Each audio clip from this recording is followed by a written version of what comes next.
Okay, we're talking 5 worst schedules in college football 2026 season. Let's go. Okay, first schedule I got out there. This is an honorable mention. Nebraska. Okay, Nebraska's got it a little bit rough this year. Starting a new quarterback. They got the kid from UNLV. First couple games of the year I think are pretty doable. You're looking at Ohio, Bowling Green, North Dakota. Not North Dakota State, by the way. Not the new Mountain West, right? North Dakota. Okay. And then you have Michigan State. I think there's a world where Nebraska runs through those first four, and I think they could potentially be 4-0 after those first four. And we're talking about Nebraska's looking really freaking good right now. Like, we're walking in. I wouldn't even be surprised to see them in the AP top 25 at 4-0, at 5-0 if they can beat Maryland. Like, that Maryland week right there, October 3rd, that's going to be a huge game for them. Really to set themselves up for the rest of the season, because if you're looking at the rest of their schedule, this is where it gets rough, right? So, Indiana at home, and then you go at Oregon, get a bye, Washington at home, at Illinois, at Rutgers back-to-back. That kind of sucks. Illinois is not easy. Illinois is never easy. Rutgers has weapons. I mean, I really don't know what to make of them yet, so we'll see. We'll definitely know what they're going to be, by November 14th. But really, the last two games for Nebraska, Ohio State and Iowa there, at Iowa, by the way. Anyone who knows the Big Ten knows that Iowa don't really care who's on their roster. Iowa, especially at home, is kind of a bitch. There's no easy wins there. And then Ohio State kind of speaks for themselves. So, looking at that schedule right now, I mean, I would say if you're Nebraska, end of September, like, you might be 4-0, you might be feeling pretty damn good, and then we're going to sit here and watch Nebraska kind of fight every single week for bowl eligibility at that point. I mean, every single week is going to be a battle. There really isn't. Outside of the bye week, there's no weeks off. Like, you got to bring your A game every single game, or else you're going to get walked out of the building for at least, I would say, 5 of those games. Those are legit games there. So, Nebraska's my honorable mention. Okay, my number 5 team is Michigan. So this schedule on the surface, when you're looking at it, you're seeing, okay, a lot of home games and a lot of winnable games for Michigan, but this is, I mean, really boiling it down, this is a pretty tough schedule for a first-year head coach, first year at Michigan. I mean, Coach Witt's a legend. But looking at it, in Western Michigan, I would expect that to just go over pretty smoothly.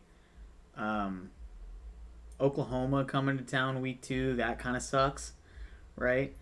And then UTEP, and you get Iowa. And again, kind of like how I just said, talking about Nebraska, like, Iowa's not an easy out. I don't care if they, in a game where they give you 140 yards of offense, like, they're still annoying to put down.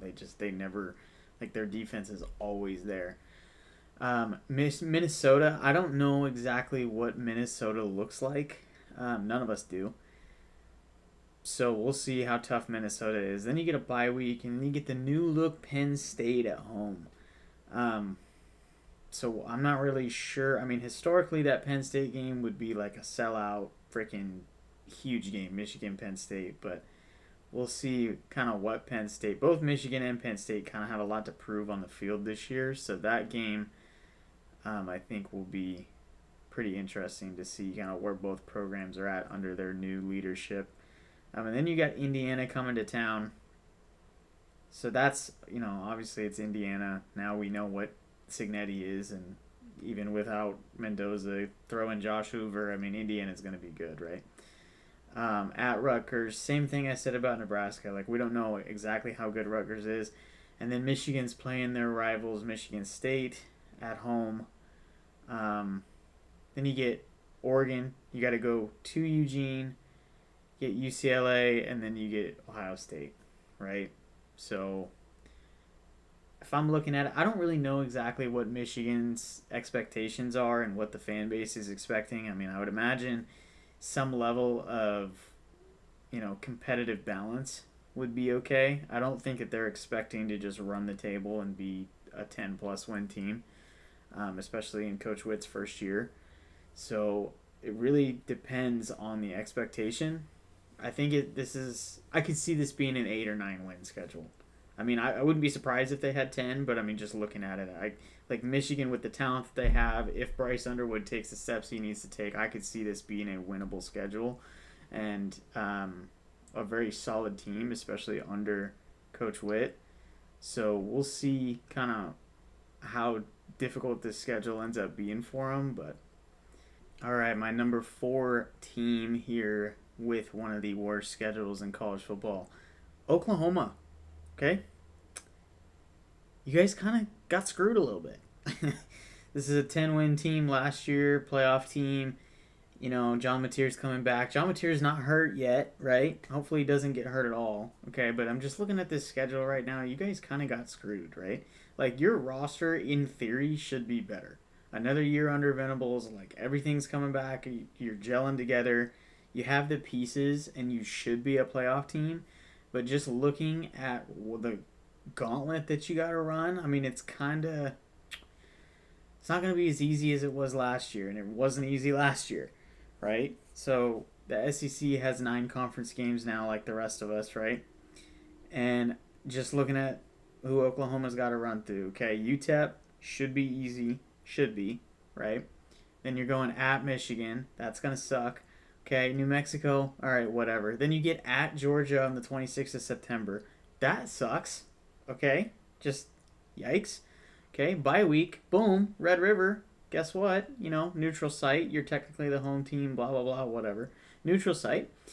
Kentucky should be winnable, but we don't know what Kentucky looks like under their new coach, right? Mississippi State, probably pencil that one in. No offense, Bulldog fans. South Carolina, we don't know what South Carolina looks like. I mean, they still have Lenore Sellers, and I think they still have the Harbor guy, Nichols Harbor, pretty sure. I don't know. South Carolina could be good. Shane Beamer's kind of coaching for his job right now, kind of sort of on the hot seat, so we'll see, how good South Carolina is. And then Florida, dude. I don't even know what to make of Florida. I mean, Florida has a new coach, it seems like every 2 to 3 years, right? But Florida's still Florida. Like, they could be 6-6 and they will still give you hell for 4 quarters because of the talent on the team. Like, it does not matter who the coach is at Florida. Florida sucks to play. I don't care. Like, they just have dudes. They always have dudes. Ole Miss, obviously, playoff team, right? And then Texas A&M, playoff team. And then you finish your season at Missouri, who, by the way, last year, that was a good football team again. So, like, you're just looking at Oklahoma's schedule. I mean, dude, this sucks. Like, I mean, you guys, you tell me, like, are you expecting 10 wins? I mean, I don't, if you're looking at this, how are you penciling that out? If you're trying to get 10 wins, you're trying to get in the playoffs again, where do those 10 wins come from? Because none of these, really, outside of like UTEP, New Mexico, maybe Mississippi State, what else do you do? Like, at least you don't play Alabama. I mean, I don't know really, if you're Oklahoma, how you look at that and you're just like, yep, I'm happy. I don't know, man. That's tough. So that's my number 14. Okay, coming in at number 3. I'm going to give Ohio State the schedule here at number 3, the third worst schedule that you can have. And the reason for this, now it's Ohio State, first off. Okay, so nobody's going to feel bad because it's Ohio State. Like, why do we care? Oh my God, Ohio State has a hard schedule. Like, whatever, right? So you're not going to get any sympathy points from anyone around the country.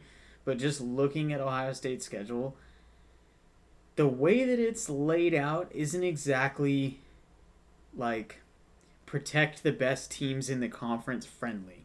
Like, sometimes conferences will lay schedules out to kind of give their best teams the benefit of the doubt and, plot their bye weeks in certain spots or whatever it may be, right? Um, Ohio State kind of got screwed a little bit. So looking at it, week 2 Texas, we all know that one, right? Similar to last year, like the winner of that game is probably going to end up being the number 1 team in the country until they lose or whatever. The winner of that game is probably going to be the number 1 team in the country, just like across the board. Okay. Illinois, Ohio State might walk through Illinois. We don't know. It's probably still going to be a physical game, at least for a little bit. Iowa, same thing. Consistent throughout this video. Like, Iowa is not easy. They're going to play Iowa at Iowa. Not an easy game no matter how you slice it and dice it. Okay, you can kind of overlook Maryland if you're Ohio State. Don't. Okay, but just looking at the talent on the roster, that's not something that they should be like, whoa, this is, obviously every Saturday, any given Saturday, right? But us as fans have the liberty to look at this and be like, okay, Ohio State should slap Maryland. Okay, should, right? And then at Indiana, okay, that sucks. That's kind of a get back game. I would say there's a lot going on there for both of those teams. Really for Indiana, it's about proving your worth, right? Because I think, and I'd have to pull up Indiana's schedule, but I think that's Indiana's first like big game of the year. And Ohio State, obviously, they wanna get back from the Big Ten championship game, I'm sure. So they would love to send every single one of those fans home upset. You get a bye week, okay, and then you get to travel out and play Lincoln Riley and the USC Trojans in LA. Okay, so you're flying all the way across the country, playing a USC team. We don't know exactly how good that USC team's going to be, but they're going to be good. Okay, they're going to be good enough. They're going to scare you. You're going to have to prepare heavily for this team. This is not an easy win, by any stretch of the imagination. USC is going to be a football team worth looking at. If I'm looking at look-ahead games, because Oregon's the following week in Columbus, right? So if I'm looking at sleepers, oh shoot, is there one on the schedule that Ohio State could drop that they shouldn't drop? To me, that thing's getting circled, underlined, starred, whatever. USC in LA the week before you get Oregon at home. Yikes, bro. That's definitely the one that's on the table for me. And then, like I said, Oregon at home, that will most likely be a top 5 matchup. So that one will be probably the biggest game of the year for both of them. And then Northwestern, Nebraska. Nebraska's going to be tough. And then, obviously, you get Michigan. So, Michigan's never easy. I mean, we all know that rivalry. No, I don't think Ohio State has it easy by any stretch of the imagination. But again, it's Ohio State, so nobody's going to care. Nobody's going to give them the benefit of the doubt. And, will they still make the playoffs? In my opinion, probably. I don't really see, outside of injuries, how Ohio State would miss the playoffs. But unless they dropped 4 games here, which would, talk about derailing your season. But yeah, we'll see. We'll see what Ohio State does, but I just think that that's a pretty tough schedule. So they're my number 3. Okay, number 2. This schedule is kind of a joke. Okay, the NCAA needs to look at how we schedule these teams, and just somebody needs to do a study and figure out how we let this one happen. Because Northwestern, what do we got here, boys? What are we doing? Right? Week 1, South Dakota State. Cool. Right? Week 2, bye? Wait, hold up. Week 2, bye? Okay. And then Colorado, right? Indiana, at Indiana, by the way. Penn State, okay. Ball State, yeah, whatever. Michigan State, okay. Rutgers, all right. Oregon, Iowa, Ohio State, Minnesota, Illinois. So if you're looking at Northwestern, first off, you play 10 straight weeks what the hell is that? Like, we're coming off the entire off season. Labor Day hits a different week. The college football schedule changes. We only have one bye week. And the NCAA gives us, or the Big Ten, I should say, gives us a week 2 bye. What? You should be outraged. Like, I mean, obviously it's Northwestern, and, Northwestern fans are just happy they have a new stadium. Like, I don't really know. If you're a Northwestern fan, please say something in the comments. Like, how do you guys feel about this schedule? Because I'm looking at this thing like, Jesus Christ. I don't know what you're supposed to do, right? Indiana, I mean, just looking at it, if we're penciling in losses, just look at, like, Indiana probably should be a loss. Penn State, we'll see how good Penn State is, but probably, like, that's not an easy game. Penn State in any given year would normally be a loss, right? So we'll see what Penn State looks like. Rutgers, question mark, right? Oregon, probably a loss. Okay, Iowa, question mark, kind of, sort of, but probably a loss. And then Ohio State, probably a loss. Minnesota, who knows? Illinois, probably a loss. I don't know. So you're just looking at this thing. It's like, is Northwestern going to even be in a bowl game? I don't know. I don't really know what that path looks like. I mean, shoot, even South Dakota State, dude. Like, South Dakota State's a good football team. Yeah, it's FCS, I get it. But South Dakota State, yikes. So, I don't know. Week 2 bye, Northwestern kind of just got... somebody had to get screwed in these conferences now that they're way too big. And Northwestern was it. And finally, my number 1 worst schedule of the 2026 season goes to our friends at the University of North Carolina. Cue your Bill Belichick memes, right? But look at this schedule, okay? I want you guys in the comments to please try to find me 3 wins on this schedule for North Carolina. Like, we don't even need to look at rosters. I just, like, look at this schedule, and you guys try to find me 3 winnable games, okay?